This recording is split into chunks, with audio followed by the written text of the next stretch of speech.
Assalamualaikum warahmatullahi wabarakatuh.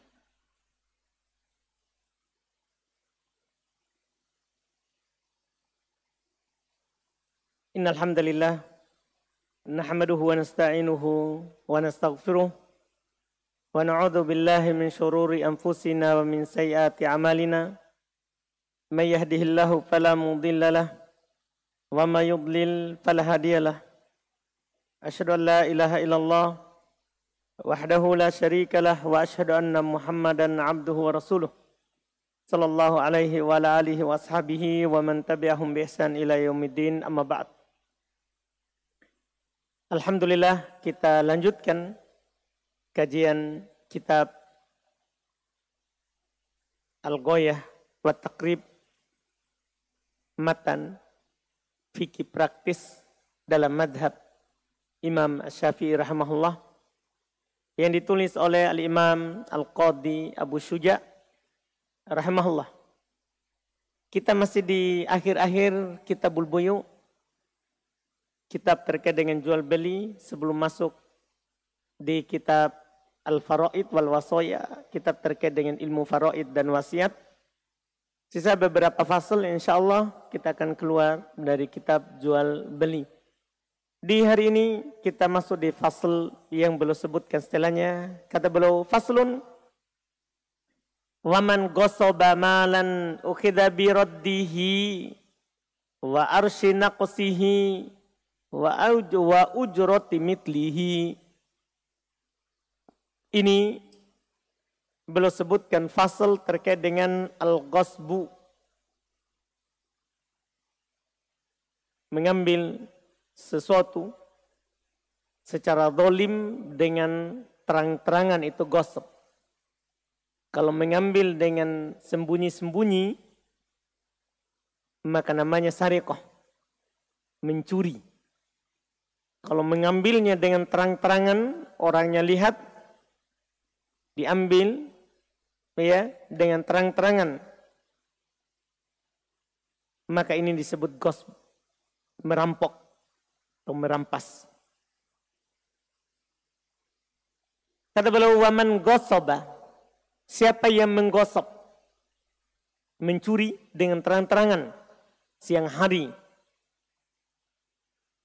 ada yang lihat. Malan, siapa yang merampok sebuah harta, ukhidha biraddihi wa arshi naqsihi. Masya Allah. Maka dia diambil dengan cara mengambilnya kembali, itu mengembalikan barangnya kalau masih ada. Kalau masih ada, kalau barangnya tidak ada, maka nanti pilihannya ada dua setelahnya, insya Allah. Yang jelas, kalau ada orang merampok sebuah barang, sebuah harta, maka boleh diambil kembali dari perampoknya.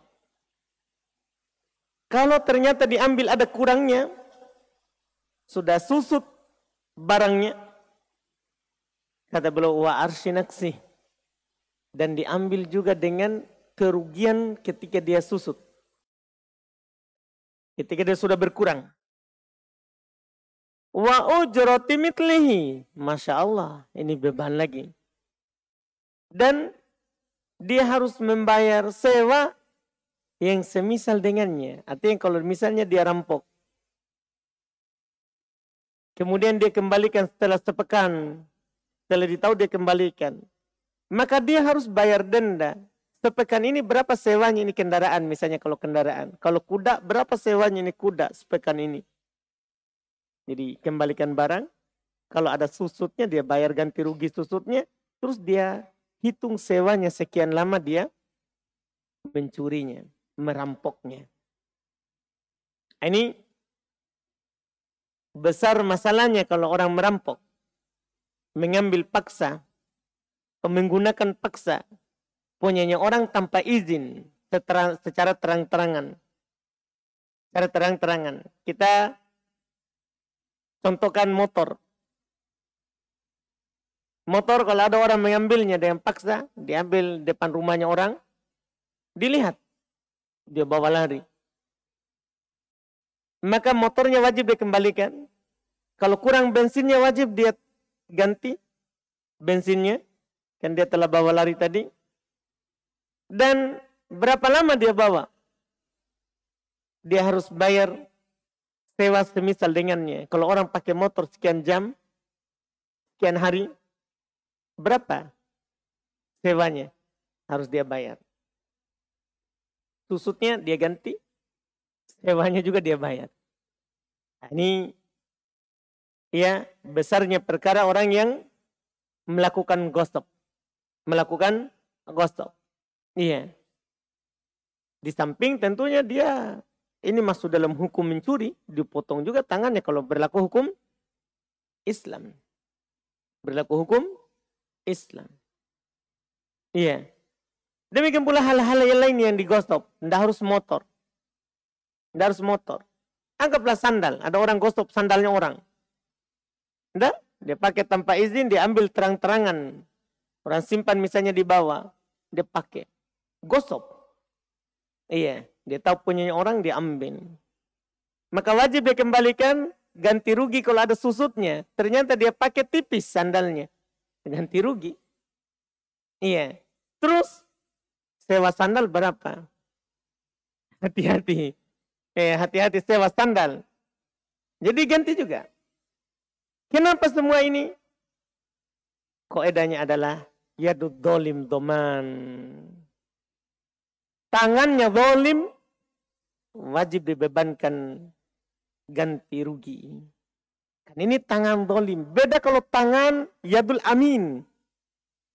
Kalau tangannya al-amin, maka ada kaidah umumnya. Ma'alal muhsinina min sabil. Tidak ada jalan untuk memberikan doman denda kepada orang yang muhsin. Hanya berbuat baik. Ada orang menjagakan sandal kita. Dia jagakan sandal kita. Kemudian dicuri di penjagaan dia. Maka tidak boleh kita bilang, kamu harus ganti sandal kita, saya. Ada orang jaga helm kita misalnya. Ada orang jaga motor kita. Ada orang datang curi helm kita atau motor kita. Tidak boleh kita pergi bebankan kepada orang muhsin. Orang yang hanya berbuat baik kepada kita. Yang hanya menjagakan. Jadi tidak ada. Tapi kalau tangan dolim, lawan dari itu. Orang ini bukan menjaga, memang perampok, pencuri. Maka doman, itu kaidahnya. Maka dia wajib apa? Doman. Minimal efek jerah dia. Kalau dikasih seperti itu kan nanti dia berpikir untuk melakukan lagi. Berpikir untuk melakukan lagi. Ya kan? Coba saja dibawa. Yang pakai sandalnya orang, denda. Efek jerahnya. Pasti tidak ada mau. Lebih baik jalan kaki dengan kaki telanjang. Dan kaki telanjang. Karena masalahnya kalau kita pakai berarti kita adalah kaki yang dolim. Kita adalah kaki yang dolim. Nah, ini harus dipahami. Harus dipahami. Nah, ini masalah. Ini masalah. Dan kaidah umumnya begitu. Apa saja itu? Apa saja. Tangan dolim, doman. Dan tidak harus tangan. Bisa kaki. Yang penting kaki dolim, doman. Sementara tangannya muhsin, tidak ada doman. Tidak ada doman.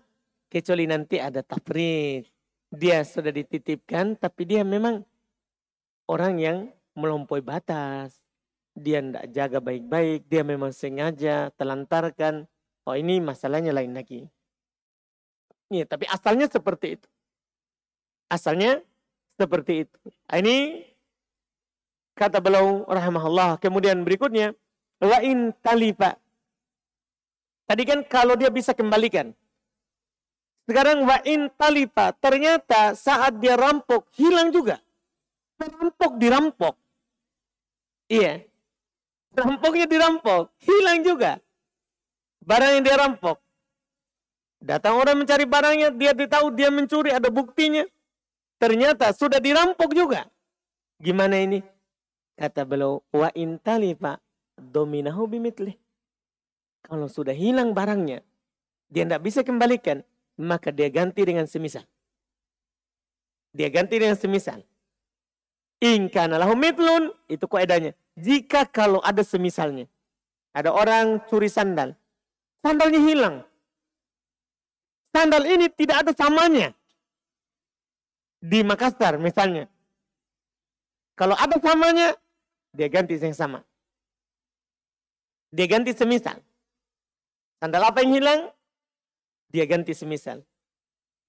Au bikimatihi illam yakun lahu mithl. Atau dengan harganya. Kalau tidak ada lagi semisal. Ini sandal ternyata tidak ada sama sekali di Makassar. Tidak ada sama sekali. Kalau ada di luar Makassar, harus dia datangkan. Harus juga. Misalnya sandalnya ada di Jawa, harus dia beli. Dari Jawa dikirim. Iya, dia beli. Tapi sekarang ternyata tidak ada sama sekali. Tidak ada sama sekali. Maka dia ganti dengan harganya.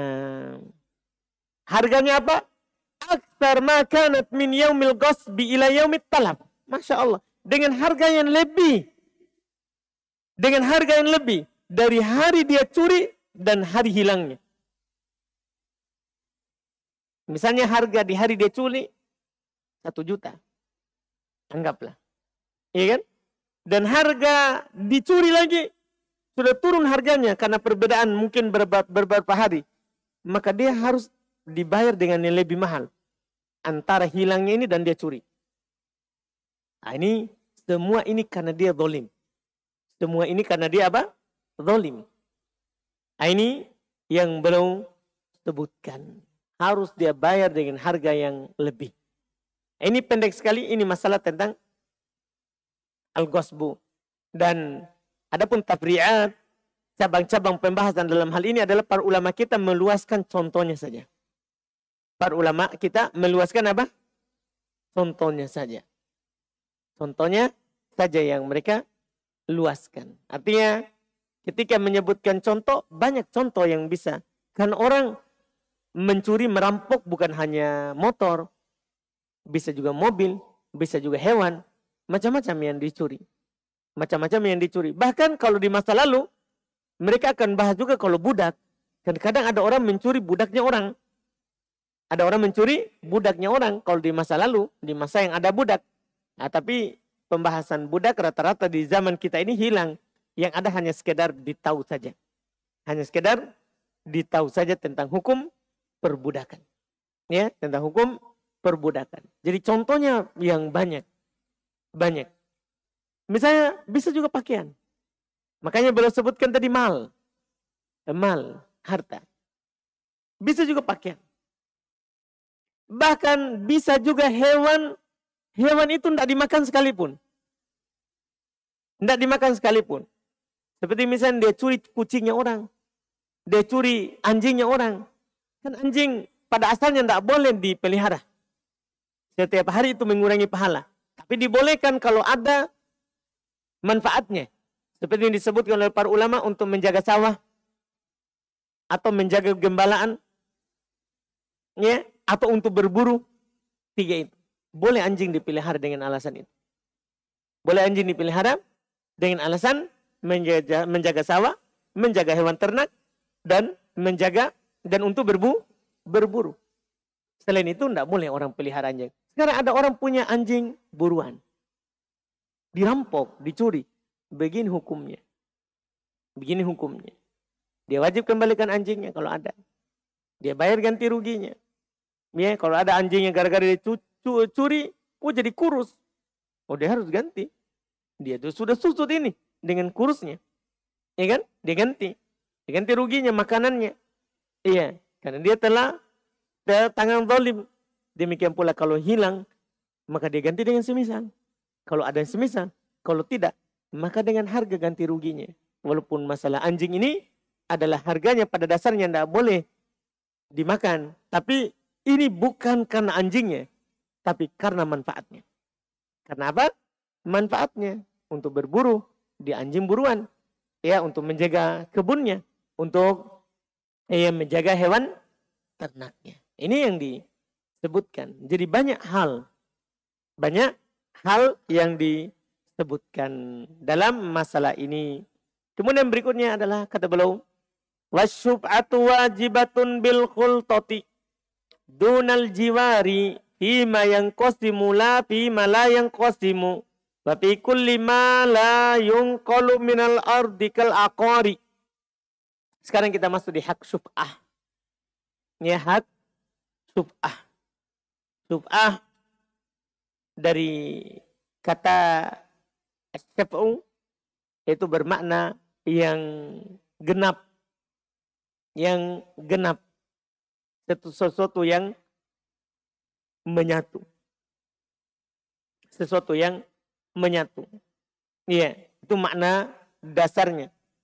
Adapun makna secara istilah menurut syar'i, kata para ulama, hakku tamallukin kohri. Dia punya hak untuk memiliki secara paksa. Hak untuk memiliki secara paksa. Thabata lisyarik al-qadim alal hadis. Ini syub'ah ini masalah agak sulit dipahami dalam bab jual beli, tapi akan jelas dengan contoh. Jadi nanti akan dicontohkan oleh penulis seperti dalam masalah mahar dia pakai. Tapi pada dasarnya adalah hak syub'ah ini, ada seorang punya barang ini dia miliki bersama. Atau seorang punya tanah ini dia milik bersama. Dia milik bersama. Dan bisa dibagi. Bukan pada hal yang tidak bisa dibagi. Dan bisa dibagi. Ketika orang ini mau menjual tanahnya, bagiannya, maka temannya punya hak syub'ah. Yang sama-sama kepemilikannya dengan dia berserikat dalam tanah itu. Misalnya ada dua orang punya tanah di daerah sini misalnya. Tanah ini dia milik berdua. Si A mau jual bagiannya. Si A mau jual bagiannya. Maka si B yang juga punya hak sam di situ, dia punya hak syub'ah. Punya hak untuk memberikan syafaat. Dimintai dulu tabe, saya mau jual tanahku. Karena jangan sampai dia mau beli. Jangan sampai dia mau beli tanahnya. Kalau dia mau beli, kita jual ke dia. Karena dia juga punya bagian di situ. Kalau dia tidak mau beli, maka harus kasih tahu dia. Dan sampai nanti datang orang berikutnya, dia mau pisah, ternyata tanahnya ini masih ada hak. Orang lain bisa tertutup jalannya. Misalnya bisa dibagi, tapi satunya tanahnya dia bagian belakang, satunya bagian depan. Bagian depan ini dia langsung jual tanpa bilang ini bagian belakang. Sehingga dibeli sama orang lain, langsung dia pagar. Bagian belakang tidak bisa bergerak sama sekali. Makanya dibilang ada hak syub'ah. Hak, tanya dulu temannya. Dan bahkan dalam syariat Islam, Nabi menetapkan hak syub'ah ini boleh dia mengambil paksa dari pihak ketiga. Kalau pihak ketiga tadi yang sudah beli, dia boleh mengambilnya paksa dan membayarnya ke pihak yang pertama. Boleh, itu namanya hak syub'ah. Itu disebut hak syub'ah. Bisa batal transaksinya sama pihak itu. Karena dia tidak bertanya dulu sama syarikatnya. Sama syarikatnya di tanah itu. Dan bukan hanya pada tanah. Demikian pula pada perkara-perkara yang lain. Jelas kata beliau, wasyub'atu wajibah. Syub'ah itu wajib. Saya kasih tahu teman syarikat kita, wajib. Kalau kita mau melakukan sesuatu. Karena kalau tidak diwajibkan ini bisa kita zalim. Kita bisa zalim. Banyaknya tanah orang tertutup, terpagar karena tidak ada syub'ah. Tidak ada namanya minta izin dulu. Tapi ingat ya, ini kalau ada hak berserikat. Kalau tidak ada hak berserikat, masing-masing punya peta masing-masing, ya urusannya masing-masing. Ini yang berserikat. Yang berserikat. Makanya beliau bilang dunal jiwar. Asyub'atu wajibatun bil khultah. Syub'ah itu wajib ketika itu bercampur. Ketika itu bercampur. Tapi dunal jiwar. Bukan tetangga. bukan tetangga. Kalau hanya sekedar tetangga, tidak ada haknya tetangga untuk memaksa kita untuk tidak menjual yang kita punya. Kita bertetangga tanah. Kita jual. Sudah terpisah, bukan hal yang menyatu. Ya, tidak ada haknya tetangga untuk menahan atau untuk memaksa pihak yang membeli supaya dia jual ke dia. Tidak ada. Tetangga itu dia meminta hak sub'a kalau kita mau bangun tembok misalnya. Akan nanti atau mau sandarkan tiang atau mau tanam pohon yang mengganggu temboknya. Nah, baru dia punya hak nanti untuk kita ya minta izin padanya. Oleh karena itu Nabi SAW katakan di dalam sebuah hadits, kalau sudah dipisah oleh jalan maka tidak ada lagi syuf'ah. Sudah terpisah, tidak ada lagi apa? Syuf'ah. Jadi kata beliau, dunal jiwar bukan karena tetangga, fima yang qasimu. Di sini pada apa yang bisa terbagi. La fima la yang qasim, bukan pada apa yang tidak bisa sama sekali terbagi. Kalau tidak bisa sama sekali terbagi, maka ini tidak boleh salah seorang menjual. Kalau memang tidak bisa dibagi. Misal ada orang berserikat pada tanah ukurannya berapa biasa tanah yang tidak bisa dibagi? Yang tidak bisa dipetak. Anggaplah ukurannya berapa? Siapa yang biasa? Tanah-tanah begini. Pak Patris, Pak Fitri, Pak Fitra. Siapa tahu ada gimana ini tanah yang tidak bisa dibagi itu berapa? Berapa kali berapa? Masya Allah. Ada orang berserikat pada tanah misalnya 5 kali 5. Kalau dibagi mau dibangun apa itu 5 kali 5? Apa maksudnya? Pada apa yang tidak bisa dibagi? Kalau ini bukan lagi syub'ah. Kita harus bersepakat. Teman kita mau jual. Atau kita mau jual langsung ke teman tak. Harus begitu. Tidak boleh kita bilang saya jual saja. Baru nanti tinggal kalau dia syub'ah dia. Memang ini batal dari awal. Tidak boleh. Pada apa yang tidak bisa dibagi. Tidak ada syub'ah di situ. Tidak boleh memang kita jual. Iya. Tidak boleh memang kita jual bagian kita. Jadi ini adalah syub'ah ini pada sesuatu yang bisa dibagi. Bukan pada sesuatu yang tidak bisa dibagi. Kalau tidak bisa dibagi harus kita sama-sama. Kalau kita memang mau jual ya jual sama-sama. Kalau mau jual ke orang lain. Tapi kalau kita mau jual di syarikatnya kita ya langsung saja. Yang paling sering adalah warisan. Warisan. Kita warisan rumah. Rumah ini tidak bisa dibagi. Tidak bisa dibagi. Nah semua mau rumah. Maka jalan keluarnya adalah kita kasih nilai. Kita kasih nilai dan kita bagi. Kalau ada saudara kita yang mau ambil rumah ini, ya sudah dia kasih saudaranya haknya. Misalnya anggaplah rumah ini 100 juta. Mereka mau bagi 5. 100 juta. Tapi ada salah satu dari saudaranya, dia mau menempati itu rumah. Sudah dia kasih 4 saudaranya yang lain. Nilainya. Nah, itu disebut ya sebagai hak yang tidak bisa dibagi. Adapun kalau rumahnya bisa dibagi, boleh bisa dibagi-bagi baru nanti punya hak syub'ah kalau memang masih berserikat. Kalau memang masih berserikat. Nah, ini kata belum. Wa fi kulli ma la yunqal minal ardi kal aqar. Masya Allah. Ini juga kata belum berlaku pada segala sesuatu yang tidak bisa dipindah. Yang tidak bisa digeser, tidak bisa dipindah. Seperti rumah. Dan ini semisalnya. Tidak bisa. Tapi dengan apa? Bisaman. Alladhi waqa'a alaihil bai'. Pada sesuatu yang tidak bisa dipindah. Maka hak syub'ahnya dengan harga yang telah terjadi akad padanya.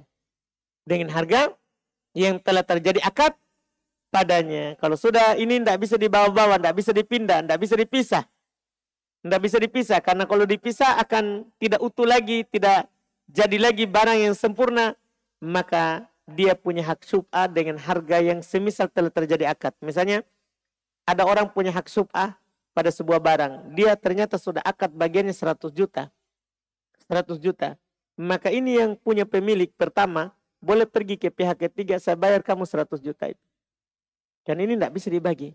Tidak bisa dipindah, tidak bisa digeser. Nah, ini dia punya hak apa? Sub'ah. Karena kalau tidak, zalim nanti. Si pihak ketiga tidak bisa juga ambil barangnya. Karena ada hak pihak yang pertama tadi, syarikatnya yang menjual. Kan zalim. Dan pihak pertama juga tidak bisa nanti jual barangnya juga. Pihak yang pertama ini yang kedua. Karena sudah dijual di orang lain sisanya. Nah, ini masalah.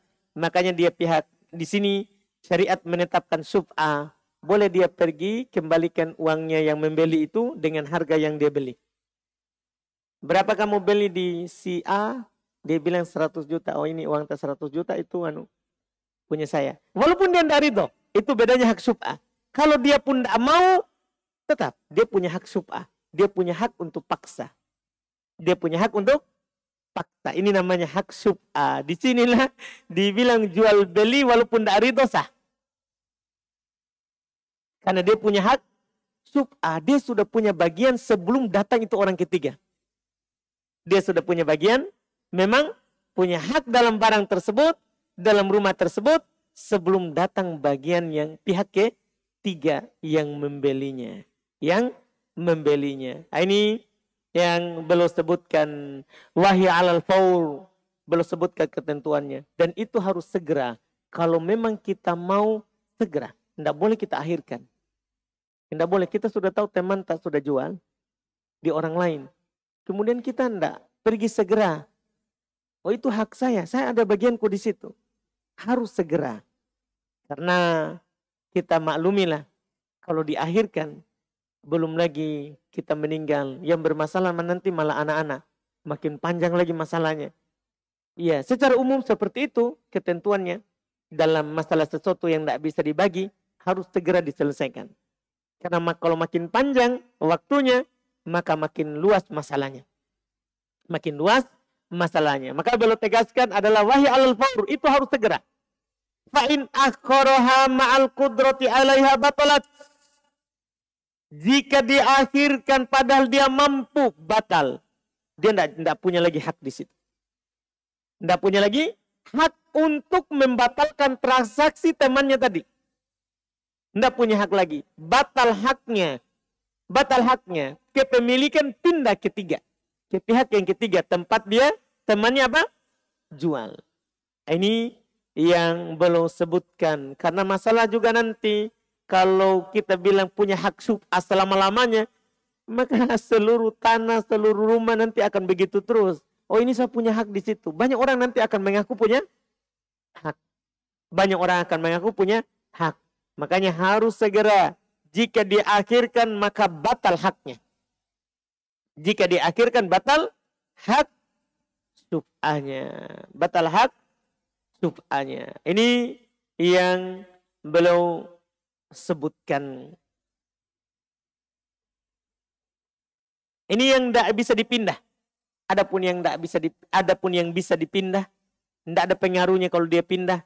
Misalnya pohon, rumah. Iya, dia punya tanah, terus satunya punya rumah. Satunya dia jual rumahnya. Terus satunya kan haknya tanah. Terus rumahnya kan bisa digeser. Rumah dulu ya, rumah kayu. Bukan rumah batu. Rumah batu gimana caranya geser? Iya, rumah kayu misalnya. Bisa dia geser. Kalau ini tidak perlu. Tidak perlu sub'ah. Atau dia punya pohon. Ada orang punya tanah, terus dia punya pohonnya. Dia beli pohonnya.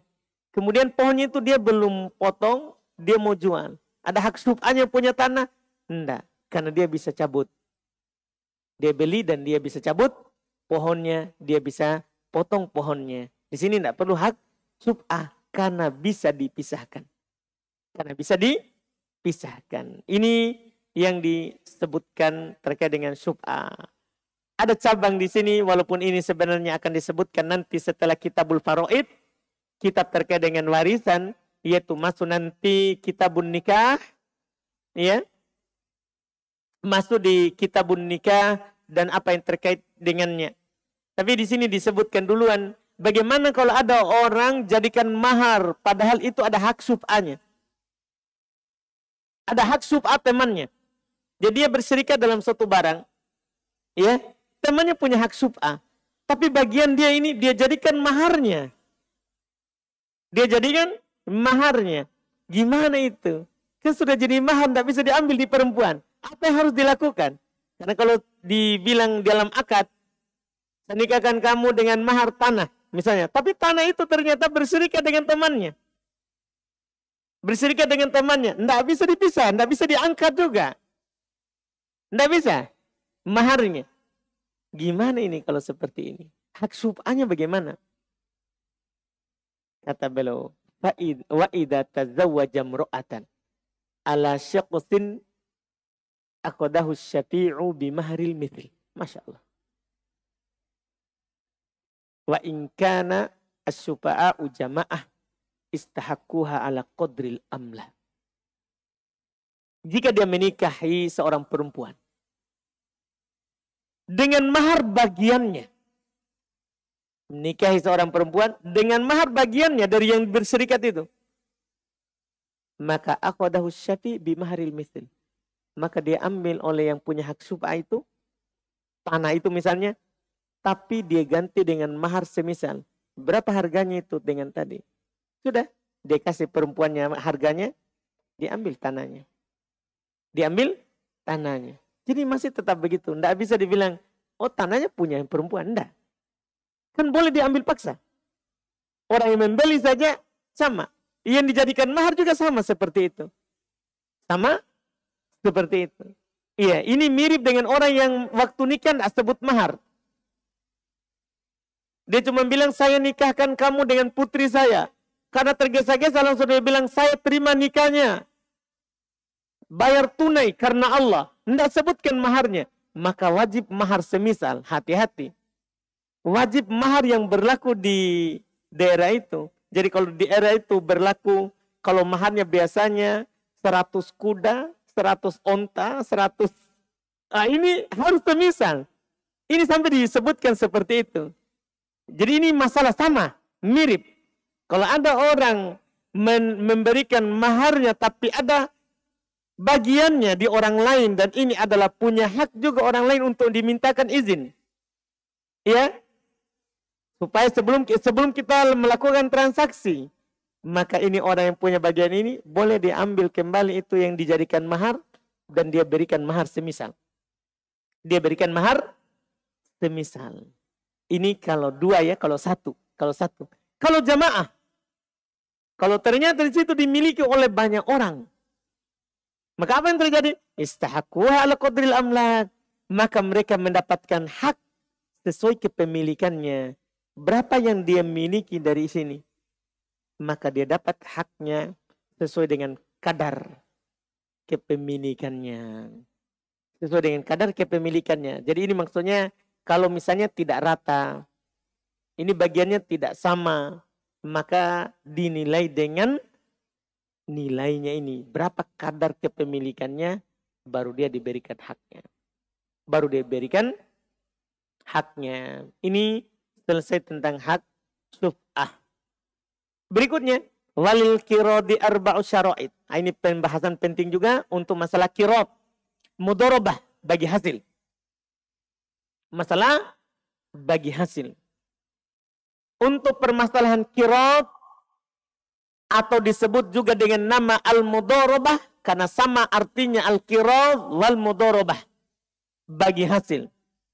Ketika seorang melakukan usaha bersama, kalau tadi ada barang dimiliki bersama. Sekarang ada usaha yang dilakukan dengan bersama. Sama-sama tanam modal misalnya. Atau satu modal, satunya adalah tenaga. Misalnya usaha bersama. Kata beliau, walil qiradi arba'u syara'id. Untuk seorang yang melakukan transaksi bagi hasil dalam sebuah usaha ada 4 syarat. Kalau tidak terpenuhi ini, maka bukan dinamakan bagi hasil. Dan tidak terpenuhi. Tidak baik akadnya. Apa itu syaratnya? Masya Allah kata beliau, ayyakuna ala nadin minad darahim wad dananir. Harus cash, tunai.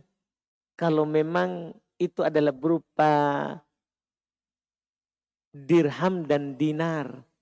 Kalau memang kita sekarang taruh modal berupa dinar dirham, kita kasih. Kita langsung kasih. Tidak boleh dibilang usaha bagi hasil, kamu sekian dinar, kamu sekian dirham, tapi tidak ada dikasih. Tidak ada kita serahkan modalnya. Tidak bisa, harus tunai. Kita sama-sama masukkan. Itu syarat yang pertama. Terus sekarang ya kita rupiah. Berapa modal usaha ini? Berapa saya? Kita masing-masing kasih. Kita masing-masing kasih. Itu yang pertama. Yang kedua, ayyadana rabbul malil amil. Fit tasarrufi mutlaqa fi ma la yanqati' ghaliba. Masya Allah. Pemilik harta tadi yang masukkan modal, dia harus izinkan si pekerja untuk berbuat pada harta yang dia masukkan itu. Kan dia bilang misalnya kita usaha bersama ya dalam suatu bidang usaha. Dia kasih, oh iya, berapa modal kamu butuh? Kasih. Dia harus izinkan, saya izinkan kamu untuk memutar ini modal. Untuk melakukan transaksi terkait dengan ini yang kita sepakati. Harus secara mutlak. Fima la yang koti goliban, pada apa yang tidak terputus kebanyakannya. Pada apa yang tidak terputus kebanyakannya. Nah, ini Masya Allah, inti daripada syarat ini harus ada izin. Harus ada izin. Itu yang kedua. Syarat ketiga, wa ayyashtarita lahu juz'un ma'luman minar ribh. Dan dia persyaratkan bagian yang sudah dimaklumi berupa keuntungannya. Jadi harus jelas akad keuntungannya. Kalau saya masukkan ini, saya berapa persen? Kamu berapa? Harus jelas. Karena kalau tidak jelas, nanti bahaya. Bisa berselisih. Apalagi kalau hasilnya sudah dilihat banyak. Bisa nanti berselisih. Bisa nanti berselisih. Jadi harus jelas bagiannya maklum. Berupa keuntungannya. Iya. Berupa keuntungannya. Ini yang belum sebutkan sebagai syarat yang ketiga. Syarat yang ketiga. Misalnya dengan harga ini, ya, dengan modal ini yang saya kasih masuk, berapa bagian saya sebagai pemodal? Dan kamu sebagai pekerja, orang yang menjalankan usaha ini, berapa? Dan para ulama menjelaskan juga, mereka tambah, keuntungannya ini harus persen, bukan angka. Tidak boleh bilang, pokoknya saya dalam sebulan 5 juta. Sisanya kamu. Ini tidak boleh, ini dolim nanti. Dolim ke siapa? Bisa ke pekerja, bisa juga kepada penanam modal. Gimana bisa? Kalau ketika dia bilang 5 juta, ternyata dalam bulan ini, dia tidak sampai 5 juta untungnya. Akhirnya rugi si pekerja. Dia kerja tidak dapat apa-apa. Tapi kalau ternyata dalam bulan ini untungnya adalah 25 juta. 25 juta. Dia hanya dapat 5 juta. Padahal dia berhak mendapatkan lebih dari 5 juta. Karena untungnya lebih banyak. Makanya mereka menambahkan harus keuntungnya maklum dan pakainya persen. Tidak boleh pakai angka. Kamu 100 ribu, tidak boleh. Saya sisanya. Atau kamu sisanya, saya 100 ribu. Pokoknya 100 ribu store setiap hari. Sisanya kamu, tidak boleh. Harus persen. Kamu 50, saya 50. Kamu 70, saya 30. Kamu 40, saya 60. Harus persen. Ditentukan. Dan maklum itu ditulis. Ini yang belum sebutkan sebagai syarat yang ketiga. Syarat yang ketiga. Pembagiannya harus maklum. Pembagiannya harus maklum. Terus wa ayyuqaddirahu bimuddah. Harus ditakdirkan masa kerjasamanya, waktunya. Dan juga Termasuk juga waktu bagi hasilnya. Kapan kita bagi? Apa kita bagi akhir bulan, awal bulan, atau kalau setiap tahun kita harus bagi bulan berapa? Ya, dalam tahun itu ditakdirkan. Jangan sampai nanti kalau tidak ditakdirkan menyebabkan perselisihan lagi. Dia sudah mau bagi hasil, ternyata yang melakukan, yang menjalankan belum mau. Harus ditentukan waktunya juga dengan takdir waktu. Ya, apakah waktu berakhirnya atau waktu bagi hasilnya? Waktu bagi hasilnya. Terus berikutnya kata beliau, wala doman alal amil illa bil udwan. Masya Allah, ini yang paling penting bisa, ini paling penting bisa. Namanya akad bagi hasil. Bukan hanya hasil yang kita bagi, tapi ruginya juga. Tidak ada doman bagi pekerja. Tidak ada doman. Ketika misalnya bangkrut. Apakah karena musibah dari alam langit, turun dari langit, ya, hujan deras, banjir, ya, musibah, angin kencang, akhirnya usahanya rusak. Tidak ada doman bagi amil. Bagi yang menjalankan usaha, tidak boleh kita, kamu harus ganti itu usahanya. Tidak boleh, ini namanya tidak bagi. Ini cuma bagi untung. Tidak bagi rugi. Namanya usaha bersama. Kita bagi untung, harus bagi juga apa? Ruginya. Illa bil udwan. Kecuali memang dia melampaui batas. Dia yang menjadi sebab ini bangkrut. Orang seharusnya tokonya harus dibuka setiap hari, dia tutup terus. Tutup terus. Pokoknya sampai bangkrut, sampai tidak ada yang membeli. Ada orang datang beli, ada barang tak? Tidak ada. Padahal ada, ini namanya udwan. Ini karena permusuhan. Memang dia mau kasih bangkrut orang. Iya, kan nanti kan bagi juga ruginya. Akhirnya dia buat masalah. Buat masalah. Karena akal orang begitu. Dia cari masalah supaya nanti dia bersendiri, tidak berserikat lagi. Kalau rugi ini kan nanti saya bisa buat sendiri lagi. Macam-macam pikirannya orang. Syaitan memasukinya. Padahal belum tentu rezekinya kalau dia sama-sama. Belum tentu rezekinya sama dengan kalau dia sendiri. Bisa saja tadi itu rezekinya bagi hasilnya banyak. Karena ada teman yang punya banyak rezeki. Sehingga dia dapat banyak. Kan begitu harus pikirannya. Tapi kadang syaitan memberikan angan-angan yang lebih tinggi. Wah, bisa kamu sendiri ini sebenarnya. Apalagi modalmu sudah cukup ini dari bagi hasil. Kadang muncul setan begitu. Akhirnya dia udwan. Karena permusuhan dia buat itu rugi. Dia buat itu rugi. Kalau ini harus dia ganti. Ini harus dia gantikan. Ini zalim terhadap pemodal. Karena ini adalah zalim terhadap pemodal. Adapun dia sudah berusaha. Dia buka toko. Dia sudah usahakan supaya bagaimana ini usaha jalan. Tapi qadarullah belum ada rezekinya. Tidak ada orang datang beli. Tidak ada orang misalnya begitu. Tidak ada doman. Tidak boleh kita bilang ya ke si pekerja harus kamu ganti rugi. Nah, ini cabang dari syarat tadi. Inilah buat dari kalau mau bagi itu bilang persen. Sehingga nanti itu kalau 1.000 rupiah kita 50-50 ya 500 rupiah kan begitu. Kalau tidak ada ya tidak ada. Tapi kalau kita tetapkan bahwa si pekerja harus 500.000 misalnya. Ternyata dalam sehari itu tidak ada pembeli. Wah, kita kasih doman berarti. Kita kasih dia ganti rugi. Padahal tidak ada yang laku apapun.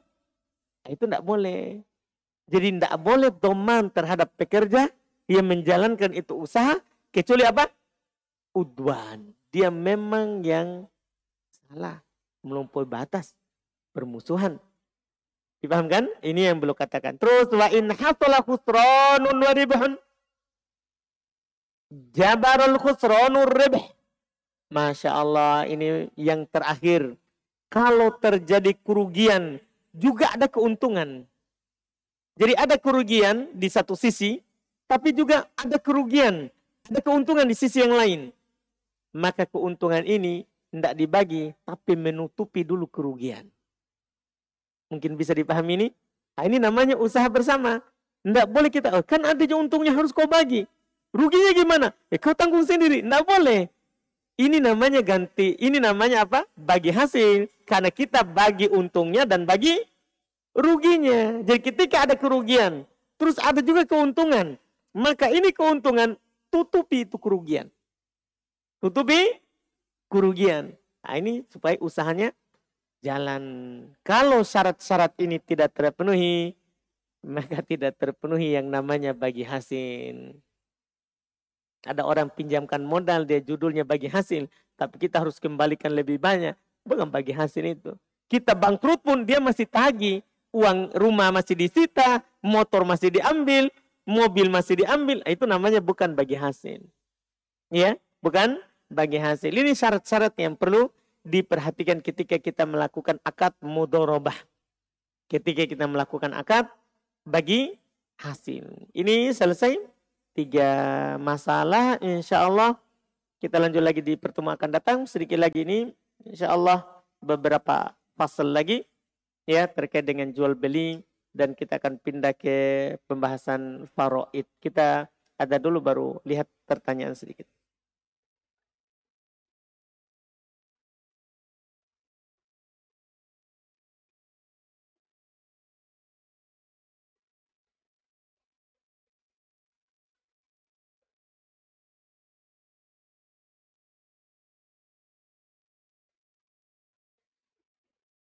Tidak ada pertanyaan, bismillah.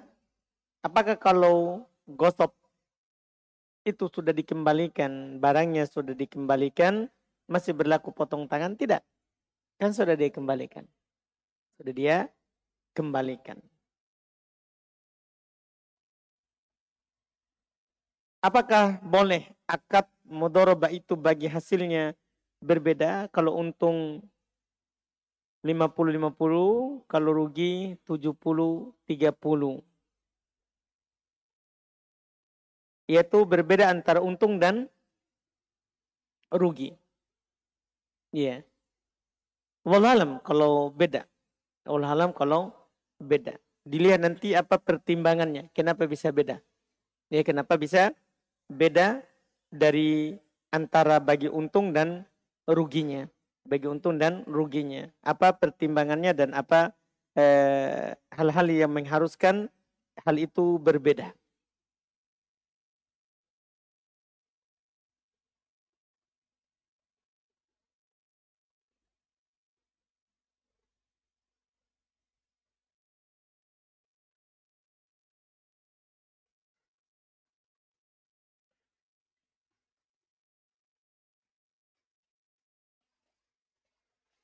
Dia bilang, bismillah, kemarin anak beli alat seharga 400.000.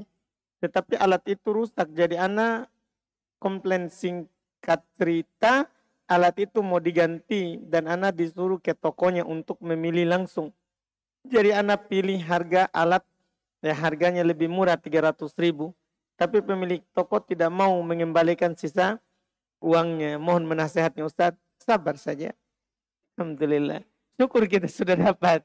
Iya, mau di apa lagi? Sabar saja. Syukur sudah dapat. Mana mic-nya itu?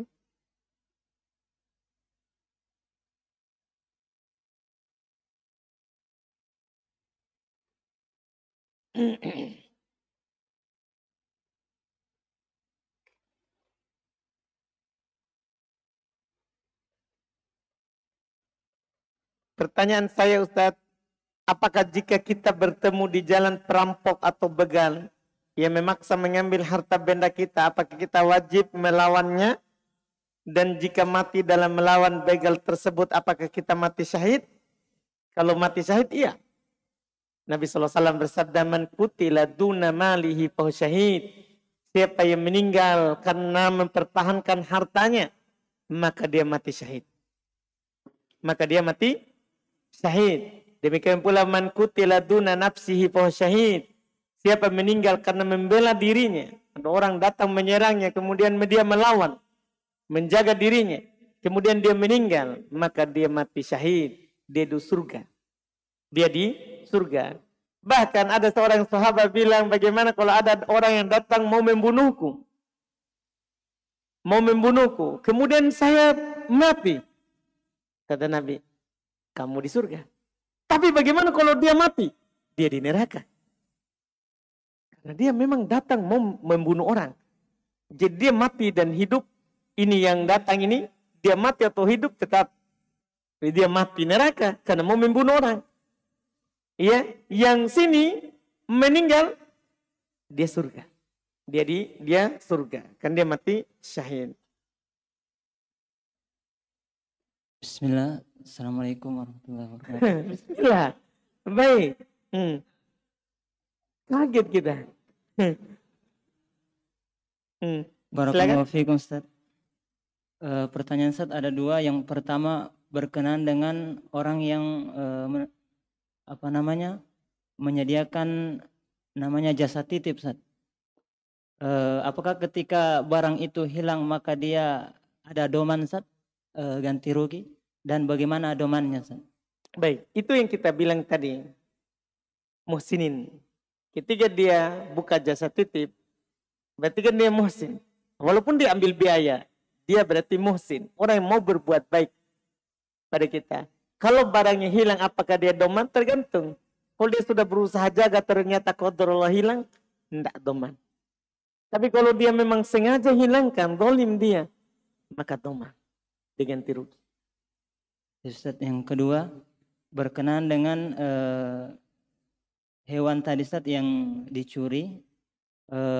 Jika hewan tersebut tidak memiliki manfaat Ustaz, hanya sekedar hobi atau suka pada hewan tersebut, kemudian hewan tersebut dicuri, bagaimana? Apakah dia ada ganti rugi juga Ustaz? Tidak ada. Karena haram harganya. Yang haram dimakan atau halal dimakan? Seperti kucing misalkan. Oh, kalau kucing tidak boleh, tidak bisa, tidak ada. Kalau kucing hilang, tidak ganti rugi. Karena kan haram harganya. Kucing itu haram dimakan, sehingga haram dimakan juga harganya. Dia hanya dimaafkan kucing itu dari sisi tidak najis. Itu dimaafkan. Dari sisi dia tidak najis. Artinya boleh dia berlalu lalang di rumah, boleh dipelihara. Tapi kalau dijual beli, tidak boleh. Diperjualbelikan tidak dibolehkan. Jazakumullah khair. Wa iyyakum. Sini ada pertanyaan, bolehkah kita menjawab adzan atau salam di dalam kamar mandi yang tidak memiliki kloset? Kamar mandi yang tidak memiliki kloset. Gimana itu? Tapi di situ tempat kencing atau tidak? Kan bukan klosetnya dilihat. Kita pakai kencing nggak? Ya, enggak boleh kita menjawab adzan, enggak boleh kita menjawab salam. Kalau kita lagi di kamar mandi.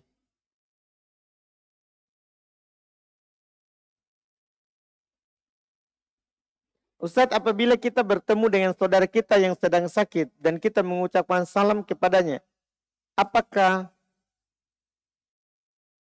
doa agar Allah memberi kesembuhan kepadanya sudah termasuk di salam yang kita ucapkan tadi, atau harus kita doakan lagi?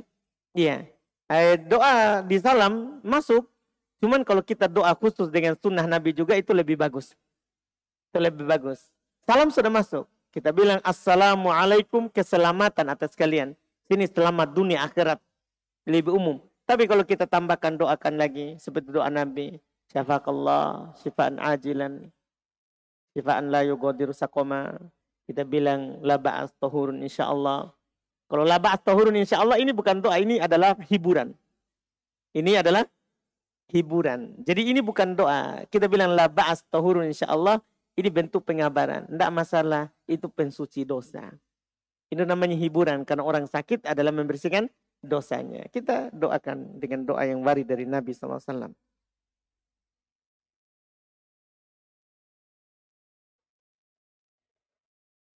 Ini banyak kertas, pertanyaan sama-sama tulisan semua ini. Banyak sekali masalahnya. Saya mempunyai kebiasaan membatalkan sholat sunnah setelah sholat wajib. Ketika sholat wajib saya cepat pulang agar cepat istirahat. Dan ketika mendekati sholat berikutnya, saya bergegas ke masjid agar melaksanakan sholat sunnah masjid sekalian sholat sunnah rawatib tadi. Bolehkah seperti ini Ustaz?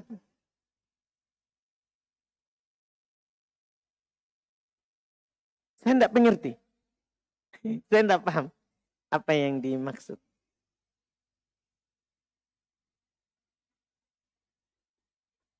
Ketika imam membaca ayat dalam sholat dengan bacaan selain yang tercantum di dalam Al-Quran yang kita miliki, apakah boleh kita sebagai makmum membaca Al-Fatihah yang berbeda dengan bacaan imam karena hanya menghafal yang ada dalam Al-Quran kita saja? Iya, boleh, tidak apa-apa. Kan kita ya memang diperintahkan la sholata liman lam yaqra' bi Fatihatil Kitab. Dalam hadis riwayat Imam Bukhari Muslim dari Ubadah bin Samit radhiyallahu taala anhu, tidak ada salat bagi orang yang tidak baca Al-Fatihah. Al-Fatihah di sini dengan semua riwayatnya. Boleh kita membacanya. Dengan semua riwayatnya. Walaupun kita tidak sama dengan imam. Tidak sama dengan imam. Dalam bacaan kita tidak wajib ikut imam. Boleh berbeda. Imam baca doa ruku yang lain, kita baca doa ruku yang lain, boleh. Yang wajib ikuti itu perkara yang zahir, yang nampak. Kalau dia bertakbir, takbir. Kalau dia ruku, ruku. Kalau dia bilang sami Allahu liman hamidah, bilang Rabbana walakal hamd. Kalau dia sujud, sujud, bangkit, bangkit. Sujud lagi, sujud, bangkit lagi, sujud. Itu disebut mengikuti imam. Adapun bacaan tidak harus kita sama dengan imam. Iya, tidak harus kita sama dengan imam. Silakan. Barakallahu fiikum Ustaz. Ini mungkin saya bertanya di luar dari pembahasan Ustaz. Silakan. Mungkin karena keterbatasan ilmu ana. Tadi ketika sholat maghrib, itu ada ikhwah yang sholat, terus setelah imam salam itu dia lanjut satu rakaat lagi. Ana tabayun kepada beliau, katanya karena beliau tidak membaca Al-Fatihah, katanya beliau dapat dalil bahwa ketika tidak baca Al-Fatihah maka diulang rakaat tersebut yang tidak dibaca Al-Fatihah. Sedangkan ada yang ana tahu, ada riwayat lain yang mengatakan bahwa Al-Fatihah imam adalah Al-Fatihah juga makmum. Baik, Masya Allah. Barakallahu fiik. Baik. Jadi memang yang kita dapat seperti itu, Masya Allah, ada dua hadits. Jadi yang menambah rakaat ketika tidak baca Al-Fatihah, itu dalilnya tadi yang saya barusan sebutkan. Hadits Ubadah bin Samit, riwayat Imam Al-Bukhari dan Imam Muslim. Tidak ada sholat bagi orang yang dapat Al-Fatihah, yang tidak baca Al-Fatihah. Ya, ketika orang sholat sama imam, dia lalai sampai tidak baca Al-Fatihah, maka tidak ada sholat baginya rakaat itu. Harus dia ganti, harus dia berdiri. Kalau tidak ada sholat baginya. Tidak ada sholat baginya. Itu dalilnya. Adapun yang kita dapat itu bahwa hadits Jabir radhiyallahu taala anhu, Nabi SAW bersabda, man kana lahu imam fakiro'atuhu lahu kiro'ah. Siapa yang punya imam, maka bacaan imam itulah bacaannya makmum. Itu bacaannya makmum. Tidak, bukan Al-Fatihahnya imam adalah Al-Fatihahnya makmum. Bukan. Bukan begitu lafadznya. Lafadznya itu siapa yang sholat sebagai makmum, maka bacaannya imam itulah bacaannya. Ya, termasuk Al-Fatihah. Dengan dalil ini mereka bilang berarti makmum tidak perlu baca Al-Fatihah. Tidak perlu baca Al-Fatihah. Hanya saja hadits ini riwayat dari Imam Ad-Daruqutni, disebutkan juga oleh Imam Al-Baihaqi rahimahullahu taala, yang paling terkenal dari sahabat Jabir radhiyallahu taala anhu, tapi dia adalah hadits yang dhaif, palsu, bahkan ada yang mengatakan palsu. Didhaifkan oleh seluruh madhab. Sebabnya adalah karena di sanadnya ada rawi yang bernama Abu Hanifah. Dia secara hadits dhaif. Dhaif. Secara hadits. Makanya semua ulama madhab mendhaifkannya. Ini hadits didhaifkan oleh Ibnu Qudamah dalam madhab Hambaliyah. Didhaifkan oleh Ibnu Taimiyah juga dalam madhab Hambaliyah. Didhaifkan oleh Ibnu Qayyim Hambaliyah juga. Didhaifkan oleh Ibnu Abdul Bar Malikiyah. Didhaifkan oleh Ibnu Abdul Bar madhab Malikiyah. Dia didhaifkan oleh Ibnu Mundir Syafi'iyah. Didhaifkan oleh Al-Hafidz Ibnu Hajar Syafi'iyah juga. Didhaifkan oleh Ibnu Katsir Syafi'iyah juga. Bahkan dia didoibkan oleh Imam Daruqutni sendiri. Dan Imam Al-Baihaqi sendiri. Dia meriwayatkannya dan dia doibkan. Dia sebutkan hadisnya dan dia doibkan. Makanya hadis itu tidak bisa dipakai. Hadis itu tidak bisa dipakai untuk berdalil. Tidak bisa dipertentangkan dengan Bukhari Muslim. Seandainya sahih saja, maka kita punya dalil yang lain. Pernah sahabat sholat di belakang Nabi SAW di sholat subuh. Nabi baca, mereka juga baca. Tapi bukan hanya Al-Fatihah. Sehingga Nabi terganggu dalam riwayat Imam Abu Daud. Setelah sholat, beliau bertanya, la'allakum takra'una khalfa imamikum. Seperti kalian baca di belakang imam. Karena Nabi dengar. Beliau berat membaca karena di belakang juga bersuara. Bukan hanya Al-Fatihah. Kata mereka, betul. Maka kata Nabi, la takra'u illa bi ummil kitab. Jangan baca kecuali Al-Fatihah. Jadi yang lain tidak dibaca, tidak perlu dibaca. Hanya apa? Al-Fatihah. Jadi itu kalau seandainya sahih. Tapi dia tidak bisa dikasih naik walaupun sedikit. Karena sangat lemah. Tidak ada pendukungnya. Tidak ada pendukungnya. Seperti itu.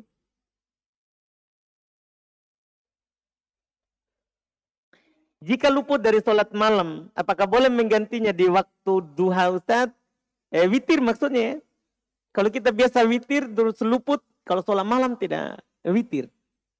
Kita witir karena witir itu sunnah muakkadah, sunnah yang sangat dianjurkan. Nabi tidak tinggalkan saat safar dan saat mukim. Saat mukim. Kalau kita biasa melakukannya, ya, maka boleh kita ganti di siang dengan genap. Kita ganti di siang dengan genap, dibolehkan, wallahu alam.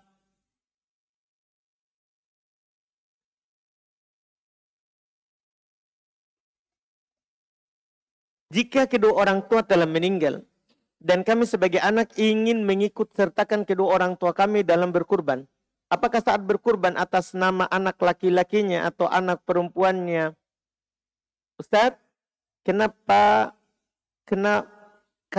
pekan lalu Ustaz bilang tidak sunnah mengorbankan untuk orang meninggal atas namanya langsung. Betul. Saya bilang kemarin pekan lalu bahwa tidak sunnah berkurban atas nama orang meninggal.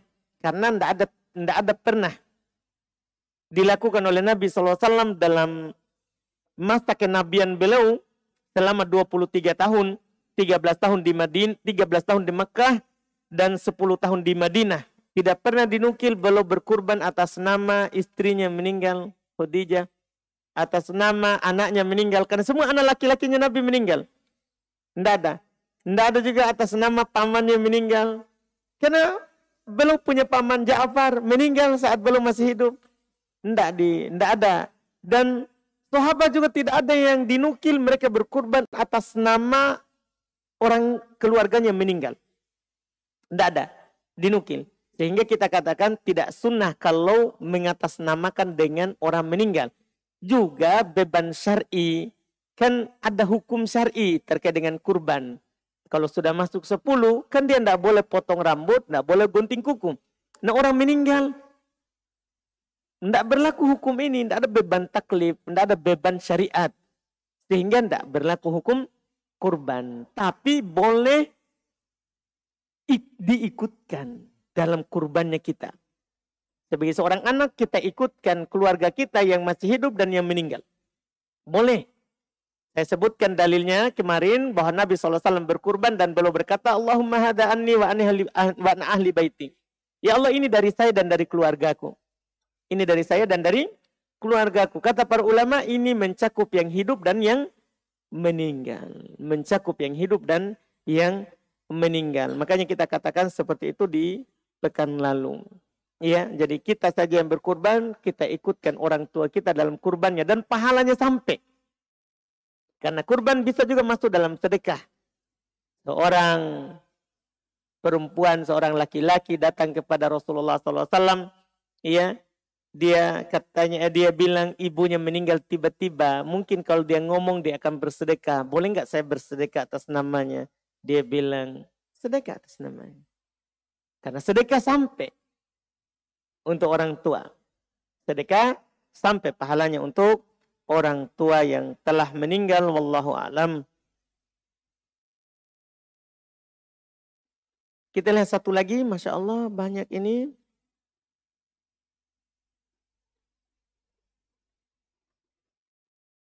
Ustadz, apakah boleh sholat sunnah 1 kali 4 rakaat sebelum duhur? Para ulama berselisih pendapat. Karena memang ada 4 rakaat sebelum duhur. Ini 4 rakaatnya dilakukan sekali salam atau 2 kali salam. Berselisih. Ada yang mengatakan 2 kali salam karena disamakan dengan sholat malam. Nabi SAW katakan di sholat malam, hadits Aisyah radhiyallahu taala anha, sholatul laili matna matna. Sholat malam itu 2-2. Sholat malam maksudnya sholat sunnah. Nah, disamakan sholat sunnah dengan sholat sunnah sama. Dilakukan apa? 2-2. Walaupun ada yang mengatakan boleh juga langsung 4. Karena Nabi mengatakan arbaun qabla duhur. 4 sebelum duhur. 4 sebelum duhur. Kalau mau keluar dari silang pendapat, lakukan saja 2-2. Lakukan saja 2-2 supaya lebih keluar dari silang pendapat. Apalagi 2 rakaat pertama kan kadang kita meniatkan dengan banyak. Kita baru masuk masjid, akhirnya kita niatkan juga. Kalau kita langsung 4, kan tidak bisa ikutkan sholat tahiyat masjid. Karena tidak sama gerakannya, tidak sama rakaatnya. Jadi kalau kita pisah begitu bagus. Baru masuk masjid berarti langsung 2 rakaat sebelum duhur, tahiyat masjid. Apalagi habis wudhu, berarti langsung ikutkan 2 rakaat wudhu. 2 rakaat antara adzan dan iqamat. Nah, ikut lagi. Jadi akhirnya banyak yang bisa kita ikutkan. Tapi kalau kita langsung 4, sedikit pahala yang kita dapatkan. Kita tidak bisa ikutkan wudhu, kita tidak bisa ikutkan tahiyat masjid. Kan susah. Kita tidak bisa ikutkan 2 rakaat antara adzan dan iqamat. Jadi banyak kerugian. Makanya lebih bagus kita lakukan 2-2. Tapi kalau kita lakukan 4 langsung sekaligus, tidak masalah, tidak disalahkan. Tidak disalahkan. Itu wallahualam masih banyak pertanyaan, Masya Allah. Bagi-bagi di ustadz lain ini, Masya Allah. Banyak sekali kalau saya ini datang. Iya. Bagus dibagi-bagi saja. Kita datang lagi besok, kasih masuk pertanyaan tak. Datang lagi lusa. Bagi-bagi supaya tidak bertumpuk. Ini kertas yang sama, Masya Allah. Masya Allah. Ini 6. Masya Allah. Jadi kalau kita bagi-bagi di ustadz yang lain, karena banyak ustadz yang lebih pintar daripada saya. Dah. Jadi bagi-bagi sedikit. Alhamdulillah. Alhamdulillah. Kita cukupkan. Subhanakallahumma hamdik asyhadu an la ilaha illa anta astaghfiruka wa atubu ilaik. Assalamualaikum warahmatullahi wabarakatuh.